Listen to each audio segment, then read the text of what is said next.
If you find carnivorous plants fascinating, by the way, you'll be in good company with the subject of this story, operating a greenhouse stacked almost exclusively with hundreds and hundreds of carnivorous plants. One Colorado Springs local has taken his passion to the next level. News 5's John McMichael reports.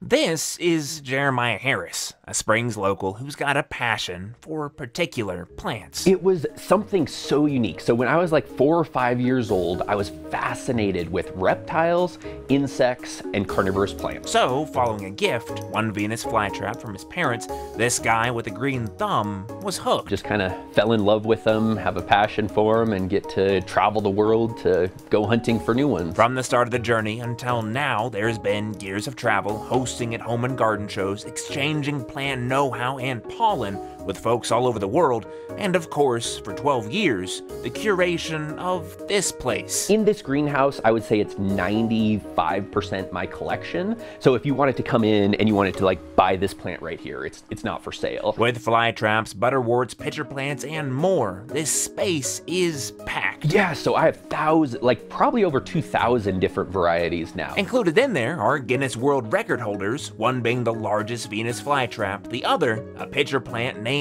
Leviathan. Most expensive carnivorous plant ever sold.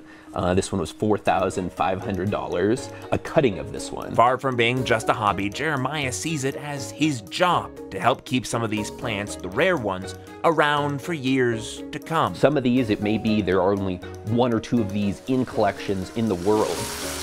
And so I feel like it's kind of my responsibility to collect them, and then I'll share them with other nurseries, botanic gardens, and other growers around the US to at least make sure that there are a few in collections, in cultivation, just in case something were to happen to some of these in the wild. It's a passion that's helped him make friends across the globe. And if it wasn't for these amazing plants, we would have never met. And a job where he's always on board when it comes time to step in to work. You immediately open the door, you feel the steam like hit your face. It's 80 degrees and humid in here, so you took that instant trip to a tropical rainforest, a tropical paradise.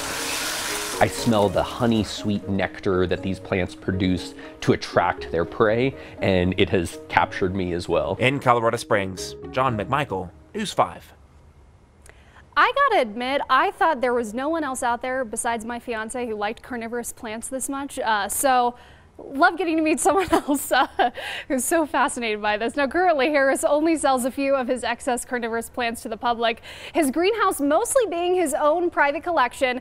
But looking towards the next few years, Harris hopes to expand his greenhouse operation, move into a larger space, create more of a nursery environment, and growing more carnivorous plants that could be distributed to the Front Range and beyond.